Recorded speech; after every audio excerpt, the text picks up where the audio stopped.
감사합니다. 오순절 성령 강림으로 출발하게 된 초대교회는 사도들의 가르침을 받는 일에 힘썼습니다. 뿐만 아니라 성령 안에서 마음이 통하게 된 성도들 간에 유무상통하며 사랑으로 교제하게 된 교회가 되었습니다. 뿐만 아니라 성전에 매일 모여 예배에 힘썼습니다. 하나님께 기도하고 또 성찬식을 거행하면서 예배에 힘썼습니다. 뿐만 아니라 온 교회가 전도와 선교에 힘쓰면서 날마다 구원받는 무리를 주님께서 교회에 더해주시는 그런 역사를 체험했다는 것입니다. 그리고 사도행전 2장 43절에 누가는 이렇게 기록합니다. 사도들로 말미암아 기사와 표적이 많이 나타났다. 교회의 기초가 세워져가는 그런 단계에서 이 바른 복음의 교리를 가르치는 것이 중요했기 때문에 하나님께서 이 사도들을 통해서 놀라운 기적이 나타나도록 하심으로 이 사도들의 그 가르침이 복음의 바른 가르침임을 그 사도들의 가르침의 권위를 인정해 주신 것입니다. 그리고 오늘 우리가 함께 읽은 이 사도행전 3장에 있는 말씀 보면 사도들을 통해서 나타났던 많은 표적 가운데 그 당시 초대교회에 널리 알려졌던 기적의 치유의 사건을 의사였던 누가가 기록하여 우리에게 전해주고 있습니다.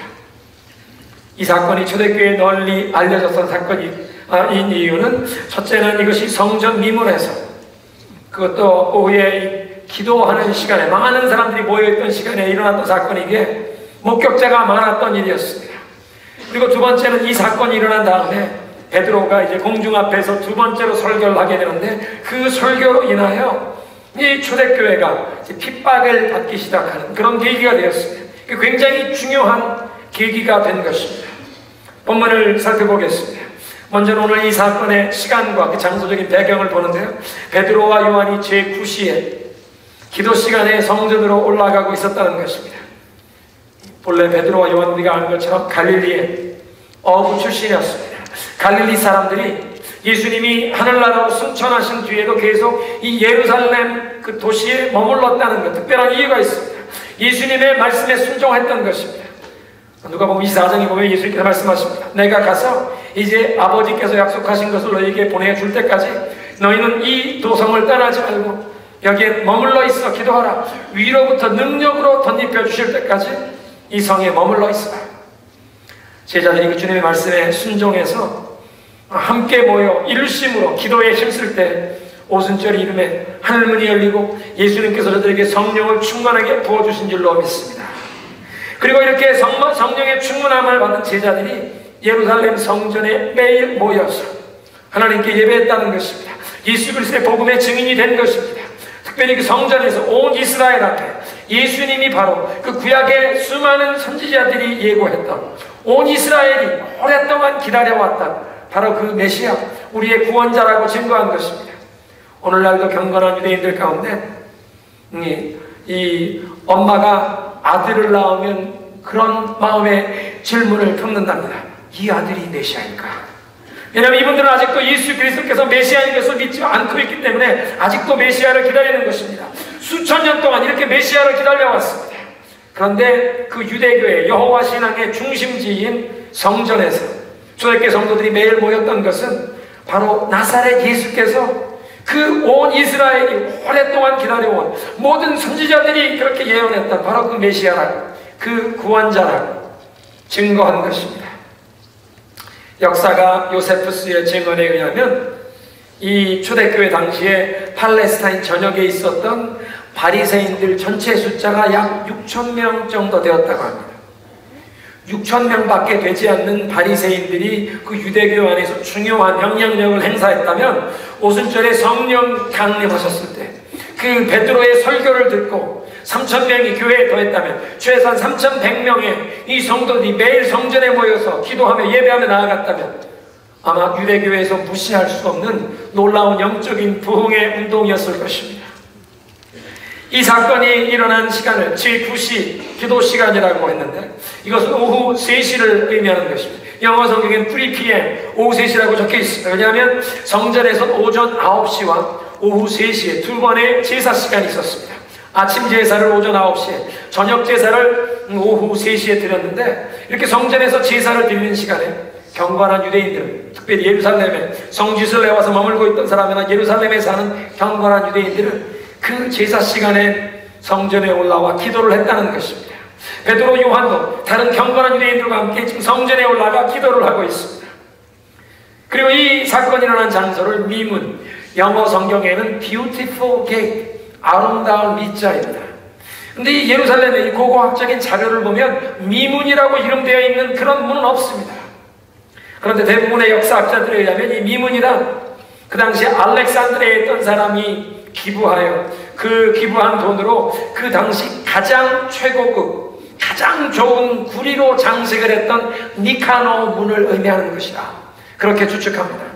니카노 문, 이것은 성전 동편에 위치했던 여인의 뜰에 위치했던 문이었습니다. 가장 큰 문이었고 가장 많은 사람들이 성전을 출입할 때 사용하는 그런 대문과 같은 문이었습니다.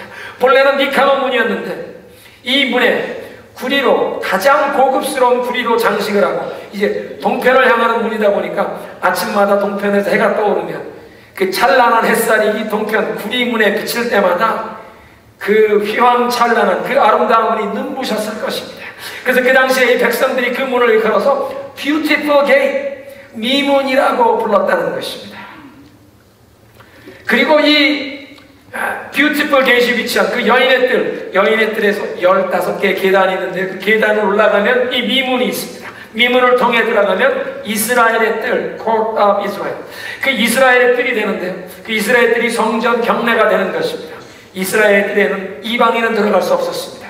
이스라엘 여인들 가운데 여인들도 들어갈 수 없었습니다. 육신의 장애를 가진 사람도 들어갈 수 없었습니다. 부정한 사람들은 들어갈 수 없었습니다. 그래서 역사적인 증언에 의하면 이 수많은 거린들이 이 여인의 뜰의 15계단, 이 미문 앞에 있는 계단에서 성전에 들어가는 사람들에게 구걸을 하기 위해 모여 있었다는 것입니다. 왜냐하면 유대교에서는 궁핍한 사람들을 돕는 이 자선행위, 구제를 큰 중요한 덕목으로 가르쳤습니다. 하나님께서 상급을 주신다고 가르쳤습니다. 잠언 19장 17절입니다. 가난한 자를 불쌍히 여기는 것은 여호와께 구워드리는 것이니 그의 선행을 그에게 갚아주시리라. 가난한 자에게 자비를 베풀고 친절히 대하는 것, 하나님께 구워드리는 것이다. 여러분 영어로 그런 말이 있죠. You can outgive God. 우리가 이웃에게 선행을 베풀고 하나님께 아무리 많이 바친다고 해도 하나님께서 우리에게 그 축복을 베풀어 주시는 것 그 이상으로 우리가 남에게 베풀거나 하나님께 바칠 수 없다. 하나님이 가장 풍성하게 베푸시는 분이다. 그런데 특별히 가난한 자들에게 베풀어 주고 가난한 자를 돕는 것은 하나님께 구워드리는 것이다. 가난한 자를 멸시하는 자는 그를 지으신 자를 멸시하는 것이요 하나님을 멸시하는 것이다. 그러니까 가난한 자들을 불쌍히 여기고 돌보라 하는 것이 이 성경의 가르침이었습니다. 이런 가르침 때문에 성전 문 앞은 이 거린들이 구걸을 하기 제일 좋은 명당 자리였습니다. 그 자리에 하나님 앞에 예배하러 기도하러 올라오는 사람들이 그 앞에서 정말 어려운 사람, 불쌍한 사람들을 보면 소경, 시각 장애인이나 불구가 된 이 장애인들을 보면 그 사람들에게 이 자비를 베풀고 그리고야 들어가서 하나님 앞에 기도할 수 있지 않았겠습니까? 그래서 오늘 성경 본문도 보면 출생시부터 한 번도 걸어보지 못한 아마 선천적 소아마비였던 것 같습니다. 이 장애인이었던 이 사람을 친지들이 메어다가 매일 성전에 들어가는 사람들에게 구걸하기 위해서 이 미문 앞에 데려다 놓았다는 것입니다. 그런데 오늘 본문이 기록된 바로 그날 그 성전에 베드로와 요한이 기도하러 들어가려고 하는데 이 사람이 이 베드로와 요한에게 구걸을 했던 것입니다. 이렇게 길에서 아마 수십 년간 지나가는 사람들에게 구걸을 해서 이렇게 먹고 살아왔다면 사람의 얼굴만 보아도 누가 마음이 이 너그러운 자비를 베풀 만한 사람인지 누가 인색한 사람인지 금방 알아볼 수 있습니다. 관상을 보는 눈이 생겼다고 하면 말이 좀 어폐가 있을지 모르지만 사람의 얼굴에는 그 사람의 인격과 그 사람의 마음 씀씀이 그 사람의 인생의 살아온 그 기간이 다 얼굴에 드러나 있다고 하지 않습니까? 링컨 대통령에게 얽힌 그런 얘기가 있는데 이 강요를 세우는데 보좌관에 앉아서 여러 사람들 이름을 놓고 심사하다가 나 그 사람은 마음에 들지 않네. 그 사람 얼굴 모습이 마음에 들지 않아. 각하 왜 그러십니까? 사람이 나이 40이 되면 자기 얼굴을 책임질 줄 알아야지. 무슨 얘기냐면 인생을 40쯤 살아왔다면 그동안 내가 마음을 어떻게 쓰면서 살아왔는지, 내가 인생에 어떤 여정을 걸어왔는지가 얼굴에 다 드러나 있다는 것입니다. 그래서 내 마음속에 항상 어떤 일을 만나든지 하나님께 감사하는 마음으로 남에게 베풀고 너그럽게 살아온 사람은 그 얼굴에 은혜가 흘러갈 줄로 믿으시기 바랍니다. 옆에 계신 분들 그렇게 축복했으면 좋겠습니다. 당신 얼굴에도 은혜가 흐르네요. 예, 이게 세상적인 쉬운 말로 얘기하면 이게 매력이 있다는 얘기입니다. 이게 그동안 마음을 어떻게 쓰며 살아온, 마음가짐을 어떻게 가지고 내 인격을 어떻게 다듬어 왔는지가 얼굴에 그냥 드러난다는 것입니다. 베드로와 요한을 보면서 저분들은 친절로 자비를 베풀 만한 분이라고 이 거린이 알아본 것입니다. 그래서 온갖 주민들이 베풀 것을 기대하며 구걸을 했습니다. 여러분, 구걸하는 사람을 만나면 사람들은 보통 어떻게 반응합니까? 어떤 사람들은 그냥 못 본 척하고 그냥 지나가죠. 어떤 사람들은 주머니에 돈을 집어주고 가는 사람들이 있습니다. 그런데 오늘 베드로와 요한은 먼저 이 거린을 주목했습니다. 베드로만 이 사람을 똑바로 쳐다본 것이 아니라 요한도 그 사람을 집중하며 바라보았다는 것입니다. 그 불쌍한 두 사람에게 두 사람의 관심이 집중이 되었습니다. 이 부분에 대해서 이 위대한 청교도 매튜 헨리가 이 구절을 해석하면서 이렇게 적습니다. 우리 마음의 눈은 항상 주님께 고정되어 있어야 한다. 그래야 우리 육신의 시야가 주님의 은혜를 힘입어 섬길 대상을 바르게 주목할 수 있다. 무슨 얘기인지 감이 잡히십니까? 우리의 마음의 눈은 항상 하나님을 향해 있어야 한다. 우리의 이 영적인 안테나가 항상 하나님께 잘 조준되어 있으면 일상생활에 지나치는 사람을 그냥 무심코 지나치는 것이 아니라 이 하나님께 우리의 영적인 이 안테나가 잘 조준되어 있으면, 튠이 되어 있으면 지나가는 사람 누굴 만날 때에도 하나님이 나를 통해서 저 사람에게 오늘 어떤 일을 이루길 원하시나 이걸 볼 수 있게 된다는 것입니다. 베드로와 요한이 성전에 들어갈 때 구걸하는 사람 한 사람 보았지만 그냥 지나치는 것이 아니라 그 사람에게 관심을 집중하게 되었다는 것입니다. 아, 하나님이 오늘 이 사람에게 뭔가 좋은 일을 이루시려고 하는구나. 여러분, 베드로가 말을 합니다. 우리를 보라. 이 말씀을 그냥 지나치지 마십시오. 베드로 한 사람이 나를 보라라고 얘기한 것이 아니라 우리를 보라고 얘기하고 있습니다. 이게 무슨 뜻입니까? 바로 그 자리에서 그 순간 베드로와 요한의 이 마음이 일치되었다는 것입니다. 주님께서 이 불쌍한 사람의 삶 가운데 오늘 어떤 일을 이루기를 원하시는지 그 주님의 뜻을 깨닫게 되었고 주님의 뜻을 마음에 품게 된 이 사도의 마음이 통한 것입니다. 이 거린을 주목하면서 같은 마음을 품게 되었습니다. 같은 성령의 인도하심을 받는 주의 종들의 마음에 예수 그리스도의 그 사랑과 긍휼의 마음으로 품고 이 성령을 따라 행하는 사람들이 영혼이 영적으로 통하게 된 것입니다. 그래서 마음이 통하여 함께 바라고 우리를 보라. 사랑하는 성도 여러분, 이렇게 성도의 마음이 하나님의 뜻을 깨닫고 함께 통하여 일치될 때, 그렇게 성도들이 함께 마음을 합하여 하나님의 영광을 위해 아름다운 일을 해나갈 때 하나님께서 하늘문을 여시고 놀라운 역사를 부어주시기를 기뻐하시는 줄로 믿으시기 바랍니다. 예수님이 그래서 마태복음 18장에 말씀하십니다. 진실로 너희에게 이르노니 너희 중에 두 사람이 땅에서 합심하여 무엇이든지 구하면 하늘에 계신 내 아버지께서 그들을 위하여 그 일을 이루시리라. 이 땅에서 두 성도가 마음을 합하여 하나님의 영광을 위하여 예수 그리스도의 이 복음의 역사를 위하여 어떤 일을 마음을 합하여 함께 해나갈 때, 함께 기도하며 나아갈 때 하나님께서 그 일을 하늘문을 여시고 이루어 주시리라. 이 거리는 베드로와 요한에게서 무엇을 받을까, 얻을까 기대하며 바라보았습니다. 그런데 그 두 사도를 바라본 거린에게 베드로가 무엇이라고 말합니까? 은과 금은 내게 없거니와. 아마 그 얘기를 들으니 거린이 얼마나 실망했겠습니까? 요즘식으로 따지면 깡통 하나 가지고 있는데 한 푼 줍시오 그랬는데 베드로와 요한이 우리를 보라. 양반이 줄래나 보다. 그러고 했는데 은과 금은 내게 없거니와. 아이고, 세상 식으면 김샜네. 너그러운 인상을 가진 사람인데 주머니가 비었다는 것입니다. 여러분, 세상에 그런 안타까운 경우가 많지 않습니까? 이 어려운 일을 당한 사람을 보면 항상 돕고 싶은 이런 좋은 선한 마음을 가진 사람인데 힘이 없습니다. 그런가 하면 어떤 사람은 분명 힘은 있는데 어려운 일을 당한 사람들을 도와도 전혀 돕고자 하는 마음이 없는 사람이 있습니다.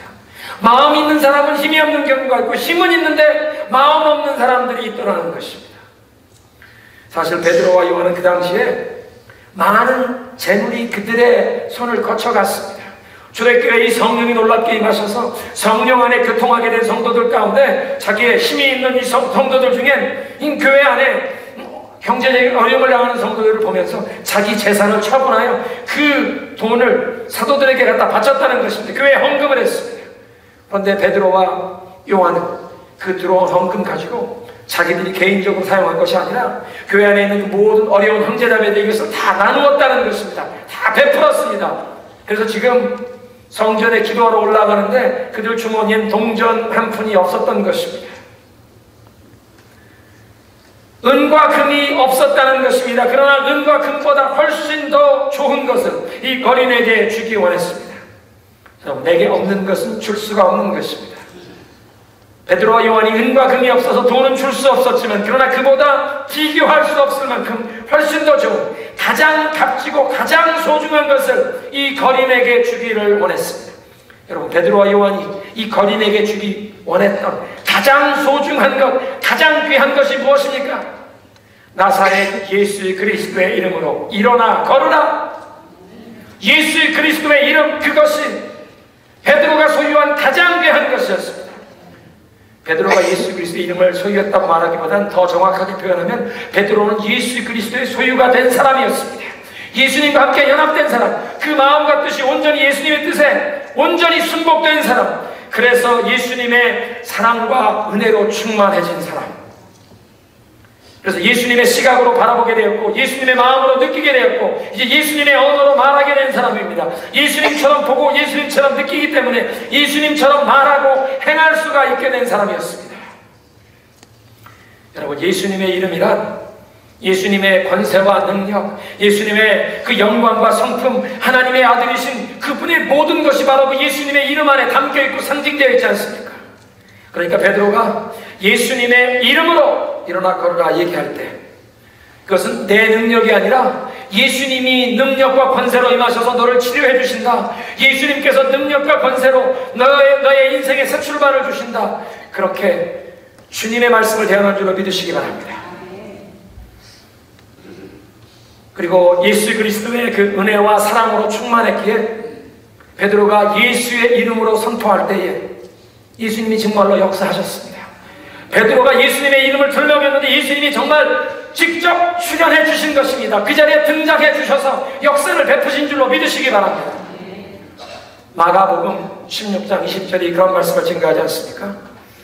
제자들이 나가 두루 전파할세 주께서 함께 역사하사 그 따르는 표적으로 말씀을 확실히 증언하시니라. 제자들이 나가서 복음을 전하는데, 예수 그리스도의 말씀을 전하는데 주님께서 친히 역사하시고 그 제자들의 이 복음 선포 역사 친히 역사하셔서 나타나는 표적 기적을 통해서 그리스도의 그 말씀 복음 전하는 것을 증거해 주셨다고 말씀하십니다.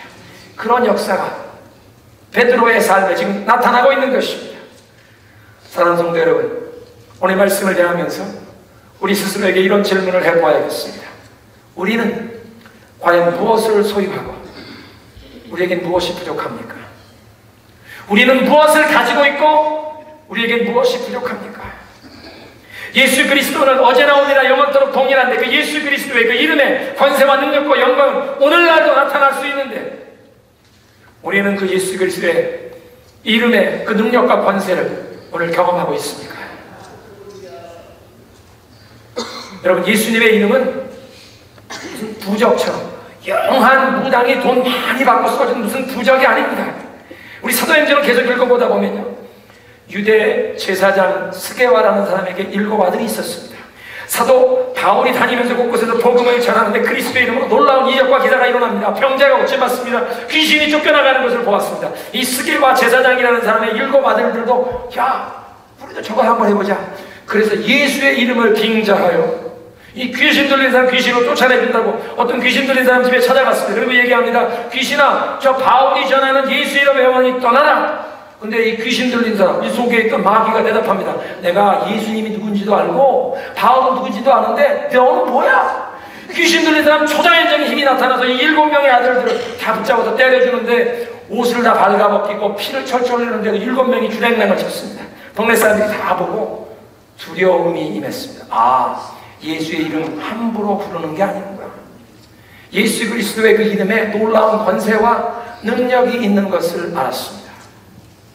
우리는 지금 무엇을 가졌고 무엇이 부족합니까?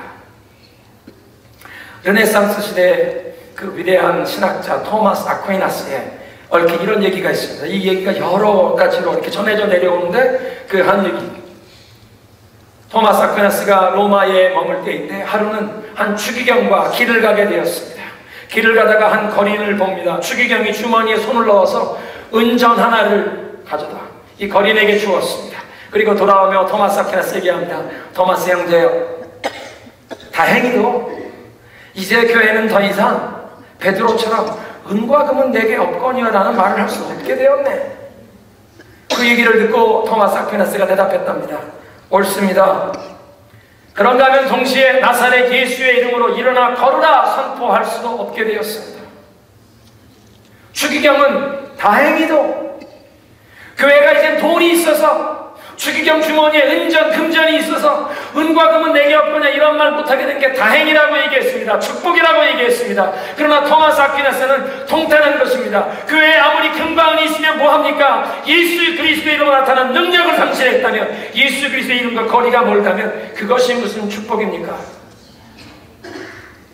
여러분 정말 그렇지 않습니까? 아무리 은과 금을 소유했다고 할지라도 예수님의 이름과 상관이 없다면, 예수 이름 안에 있는 그 능력과 그 영광과 권세를 우리가 체험하지 못한다면 그것처럼 안타까운 일이 어디 있습니까?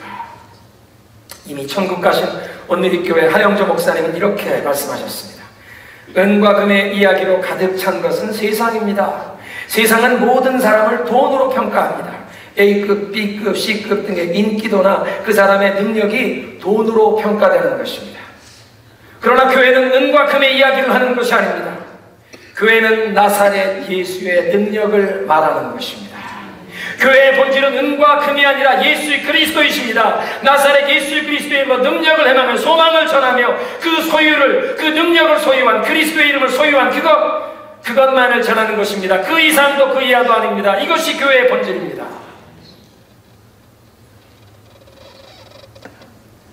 진정 예수 그리스도의 이름, 그 안에 모든 권세와 능력, 영광을 담고 있습니다. 그 예수 그리스도의 이름이 우리를 모든 묶임과 결박에서 자유케 하시는 줄로 믿습니다.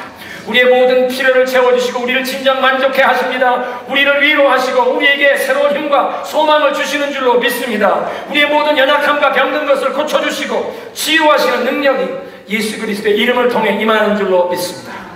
우리 사람들은 연약해서 우리 육체만 병드는 것이 아니라 영혼이 죄에 물들어 병들고 우리의 마음이, 우리의 정서가 상처를 받기도 합니다. 이것이 개인만 이런 질병에 고통당하는 것이 아니라 가정이, 한 공동체가, 교회가, 한 사회가, 한 도시가, 한 민족이, 한 국가가 병들기도 합니다. 그러나 예수 그리스도의 이름 안에 있는 이 능력과 권세와 영광이 임할 때 개인과 가정과 공동체와 교회와 민족이, 한 나라까지도 치유함 받는 줄로 믿으시기 바랍니다. 그래서 우리가 우리 민족을 위해서, 한반도의 평화 통일을 위해서 우리 민족이 진정 마음을 합해지고자 하면 하나님께서 복음의 능력 우리를 치유해 주옵소서. 예수 그리스도의 그 이름의 권세가 우리 민족에게 임해할 줄로 믿습니다. 이 미국 땅에 필요한 것은 경제 회생이 아니라 예수 그리스도의 미국이 치유받는 것인 줄로 믿으시기 바랍니다.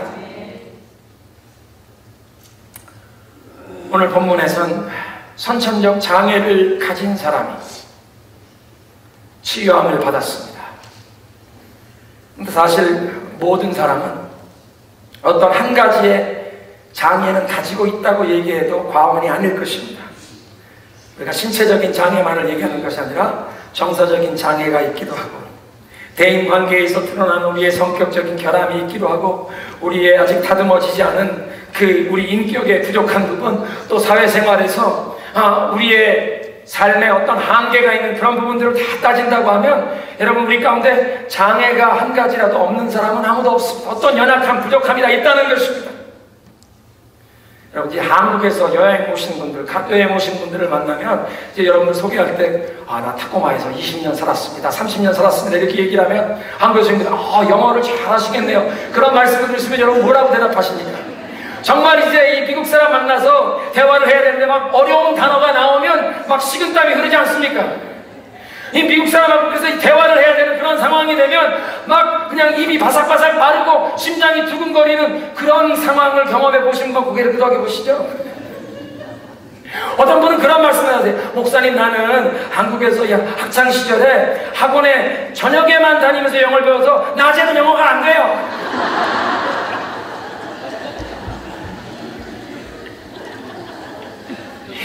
미국 사람 만나서 영어 해야 되는데 막 이렇게 입이 바삭바삭 마르고 가슴이 두근거리는 그런 증상이 있으신 분이요, 그거를요 영어 울렁증이라고 해요.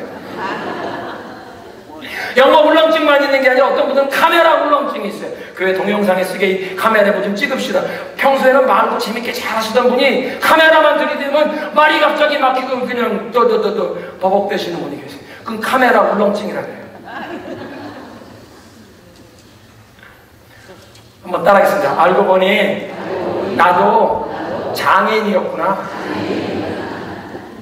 옆에 계신 분 그렇게 한번 서로 인사합시다. 장애인에게 친절하게 대해줍시다.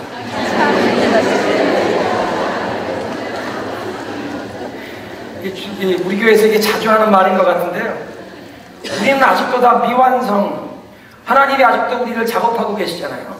아직도 공사 중이에요. 다시 한번 옆에 계신 분 인사합니다. 공사 중에 불편을 드려 죄송합니다.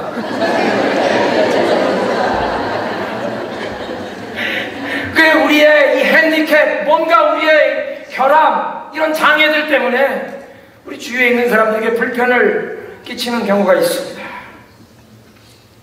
그런데 베드로가 예수의 이름으로 일어나 걸으라 명할 때 예수님의 권세와 능력이 이 거린에게 임해요. 신체적인 장애만 고침받은 것이 아니라 그 인생에 새로운 장이 열린 줄로 믿으시기 바랍니다. 여러분 생각해 보십시오. 지금까지 평생 동안 그 성전문 앞에 와서 구걸하며 다른 사람의 동량만 받아 먹고 살아오는 사람이 이제 고침을 받았으니 자기 손으로 일하고 자급자족할 수 있는 것만 아니라, 자급자족만 아니라 이제 자기의 손으로 벌어서 뭔가 어려운 가운데 있는 사람을 도울 수 있는 그런 사람이 되지 않았습니까? 그런 그 인간의 자존심, 그 명예 회복된 것, 그 얼마나 마음이 뿌듯하겠습니까? 아마 이 사람 마음속에 꿈이 생겼을 것입니다. 나도 이제 좋은 섹시 만나서 가정 이루어 자녀들 낳고 행복한 가정 이루겠다. 여러분 생각을 해보십시오. 지금까지 그 고통하고 이 장애에 묶여있던 사람에게 인생의 새로운 가능성이 열렸습니다. 새로운 날이 열렸습니다. 새로운 기회, 새로운 꿈, 새로운 비전이 주어진 것입니다. 예수 그리스도의 이름으로. 여러분 오늘 이 시간 우리는 지금까지 어떤 모습의 장애, 어떤 모습의 연약함, 어떤 모습의 이 묶임에 가지고 살아왔던지, 어떤 문제에 결박되어 우리가 지금까지 일어설 수 없었던지, 이제 예수 그리스도의 권세와 능력이 임하기만 한다면 우리의 연약함과 문제, 우리의 이 결박에서 자유함받고 우리 인생에도 새 출발의 기회가 주어지는 줄로 믿으시기 바랍니다. 여러분 어떤 장애, 어떤 문제, 어떤 한계, 어떤 연약함에 지금까지 묶여 살아오고 계십니까? 지난날의 실수와 죄악에 대한 후회, 수치감에 시달려 오셨습니까? 실패에 대한 두려움입니까? 도박에 빠지셨습니까? 알코올과 마약만 중독이 아니라 도박도 중독입니다. 인터넷 게임이 중독이 될 수도 있고, 포르노, 음란 외설물이 중독이 될 수도 있고, 그래서 이 중독이 우리의 삶을 얽매는 이 죄악의 굴레가 되는 것입니다. 모든 죄는 우리의 인생의 고통과 아픔을 가져온다는 것입니다. 죄를 짓는, 죄에 빠지는 내 자신에게만 고통을 가져오는 것이 아니라 내 주변에 있는 무고한 사람에게까지 이 죄 때문에 고통과 아픔을 가져다 줄 수 있다는 것입니다. 그래서 어떤 분들은 내 자신의 죄 때문에 괴로워하기도 하지만 다른 사람들의 죄와 그 잘못 때문에 내가 피해를 입었던, 내가 고통받았던 그것들을 잊지 못하고 그 과거의 고통, 과거의 그 아픈 일을 계속 마음속에서 다시 재방송하면서 과거에 얽매여 살고 있는 분들이 계십니다. 나에게 고통과 아픔을 주었던 그 사람을 미워하고 그 용서하지 못하는 그것에 얽매여서 하나님께서 나에게 베풀기를 원하시는 이 새로운 미래, 하나님께서 나에게 베풀기를 원하시는 그 놀라운 축복, 이 은혜의 바다로 더 깊이 들어가지 못하고 과거에 묶여버린 영적인 장애인으로 살아간다는 것입니다. 여러분이 지금까지 그런 장애에 붙잡혀 살아오셨다면 지금 이 시간 나사렛 예수의 이름 앞에 무릎 꿇으시기 바랍니다. 예수님의 이름으로 그 결박에서 노임 받으시기를 주님의 이름으로 축원합니다. 예수 그리스도의 능력과 권세가 이 시간 나에게 임하기를 사모하고 간절히 기도해야겠습니다. 여러분, 12회를 혈류증으로 앓던 여인이 자기 가진 거 다 허비하며 용하다는 의원은 다 만나보았지만 조금도 자기 그 병을 고쳐주는 것이 아니라 도리어 악화만 되었을 때 예수님에 대한 소문을 듣지 않았습니까? 그 마음속에 믿음이 일어났습니다. 내가 예수님 만나서 그 옷깃을 만지기만 해도 내가 나음을 받을 것이라는 그 믿음을 가지고 그 여인이 자기의 병든 손을 예수님께 내밀었을 때 그 여인의 육신만 고침받은 것이 아니라 그 영혼에까지 구원이 임한 줄로 믿으시기 바랍니다. 지금 오늘 이 시간 우리가 그래서 예수님께 손을 내밀어야 할 줄로 압니다. 예수님께서는 이미 우리에게 손을 내어밀고 계십니다. 그리고 말씀하십니다. 나의 능력과 권세로 너를 자유케 하고 너의 그 결박에서 풀어주기를 원하노라. 내 손을 잡고 일어날지어다. 그 죄악의 자리를 툭툭 털고 일어나서 이제 빛으로 나아올지어다. 그 후회와 절망과 낙심과 그 좌절의 자리에서 일어나서 내가 주는 이 소망을 받을지어다.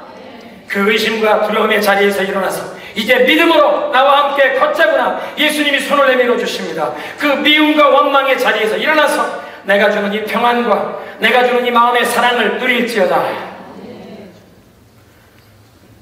태어나면서부터 한 번도 걸어보지 못한 장애인에게 일어나 걸어라. 무작정 베드로가 그렇게 요구했다면 그것은 무리한 요구일 뿐 아니라 무례한, 자칫 이 장애인에게 마음의 상처를 줄 수 있는 모욕적인 언사가 되었을 것입니다. 그런데 베드로는 그냥 무조건 일어나 걸으시오 라고 얘기한 것이 아닙니다. 나사렛 예수 그리스도의 이름으로 일어나 걸으라. 이 아직 한 번도 걸어보지 못한 그 장애를 가지고 있는 사람에게 예수 그리스도의 능력과 권세가 임하여 그를 치료해 주시고 그의 인생에 새 출발을 주기 원하신다는 이 주님의 약속을 선포한 줄로 믿으시기 바랍니다. 예수님께서 지금 당신에게 찾아오셔서 당신에게 새 출발을 주시길 원하십니다. 당신의 인생을 고쳐주시고 회복시켜 주시길 원합니다. 나사렛 예수의 이름으로 일어나 걸으시오. 예수님께서 그대를 복주시기를 원하십니다. 예수 그리스도의 이름으로 이 놀라운 역사가 임하여 그분이 모든 영광 받으시기를 원하십니다. 오늘 성경 본문 7절을 보십시오. 그래서 베드로는 오른손을 잡아 일으키니 발과 발목이 곧 힘을 얻고, 여기에 발과 발목 영어로 보면 the man's feet and ankles, ankle joint. 이 헬라어 원문을 보면 이건 의학 전문 용어입니다. 누가가 의사였기 때문에 의학 전문 용어를 적은 것입니다. 아직 일생에 한 번도 걸어본 적이 없는 사람이 이 발과 이 발목 조인트에 이 관절에 힘을 얻어 일어나게 되었다는 것입니다. 그 사람이 혼자 스스로 일어나는 건 아닙니다. 예수 그리스도의 이름으로 일어나 걸으라. 치유하시고 그 사람의 인생에서 출발의 기회를 주기 원하시는 그 예수님의 약속 복음만을 선포한 것이 아니라 베드로가 지금 손을 내밀어 그 사람을 일으키고 있습니다. 이것은 베드로가 손을 내민 것이 아니라 예수님께서 이 사람을 찾아오셔서 예수님에게 손을 내밀어 주신 줄로 믿으시기 바랍니다. 그러니까 이 장애인은 그 베드로를 통해 선포되는 주님의 말씀, 그 약속을 통해 믿음이 마음에 생긴 것입니다. 오늘 예배의 부름이었습니다. 주께서 말씀을 보내서 저들을 고치시고 그 위험한 지경에서 건지시는구나. 사랑하는 성도 여러분, 우리를 고치시고 우리의 인생에 회복을 주시는 하나님의 은혜의 역사는 말씀을 통해 임하는 줄로 믿습니다. 그러니까 베드로는 이 주님의 약속의 말씀을 예수 그리스도로 선포한 것입니다.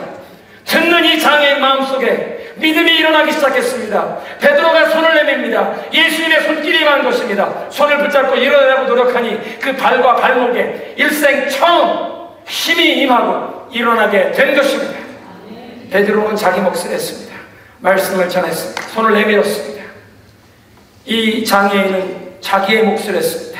그 말씀을 믿음으로 받고 그 약속의 말씀을 붙잡고 이 약속의 말씀을 의지하여 내가 할 수 있는 것을 해보려고 했더니 하늘로부터 능력이 임하여 그의 발목에 힘을 얻으신 줄로 믿으시기 바랍니다. 사랑하는 성도 여러분, 우리가 주님의 말씀을 받을 때 우리가 할 수 있는 것을 순종하는 마음으로 시도하면 우리가 할 수 없는 부분은 하나님께서 은혜로 감당해 주시는 줄로 믿으시기 바랍니다. 따라 우리가 할 수 있는 것을 순종하면 우리가 할 수 없는 것 하나님께서 책임져 주신다. 믿으십니까? 그것이 복음입니다. 말씀에 순종하고자 시도하면 성령님께서 힘과 능력을 위로부터 부어주신다는 것입니다. 여러분, 태어날 때부터 걸을 수 없었던 이 장애인, 어떻게 보면 영적으로 우리 모두의 모습을 묘사하는 것입니다. 하나님의 그 은혜, 하나님의 우리의 삶을, 우리의 영혼을 거듭나게 하시는 이 회복의 역사가 임하지 않았다면 우리는 하나님께로 한 발자국도 나아갈 수 없었던 사람입니다. 성령이 우리의 영혼을 거듭나게 하시지 않으면 우리는 하나님을 찾지도 않고 하나님의 뜻을 행할 수도 없는 사람들이었습니다. 그런데 우리에게도 예수 그리스도의 이름이 임한 줄로 믿으시기 바랍니다. 나사렛 예수 그리스도의 이름으로 치유하시고 회복하셔서 걷게 하시는 역사, 모든 장애와 결박에서 노임받게 하시는 역사. 그래서 그 장애인이 그렇게 노임받고 고침받았을 때 어떻게 했습니까? 베드로와 요한과 함께 일어나 걷고 뛰며 하나님을 찬양하면서 성전으로 들어가 하나님께 영광을 돌린 줄로 믿습니다. 수많은 사람들이 그 사람을 보면서 이 사람도 성전 미문 앞에 앉아 매일매일 구걸하던 바로 그 거린 아니냐, 저 사람이 어떻게 걷게 되었느냐. 이 사람의 예수 그리스도의 능력과 권세가 임하여 변화된 삶이 예수님의 능력, 권세, 영광을 나타내는 간증이 된 줄로 믿습니다. 걸어다니는, 뛰어다니는 전도지가 된 줄로 믿으시기 바랍니다.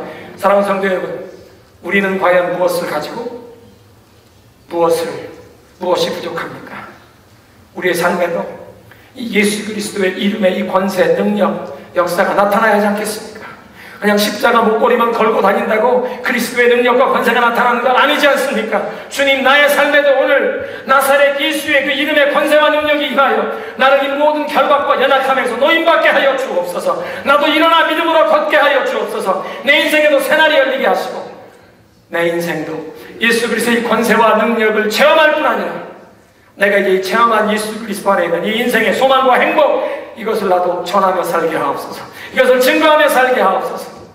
여러분, 그렇게 소원하는 마음으로 우리 찬양을 올려드리겠습니다. 성령의 바람이 나의 삶 가운데도 불어오게 하옵소서. 은혜의 강물이 흘러오게 하여 주옵소서.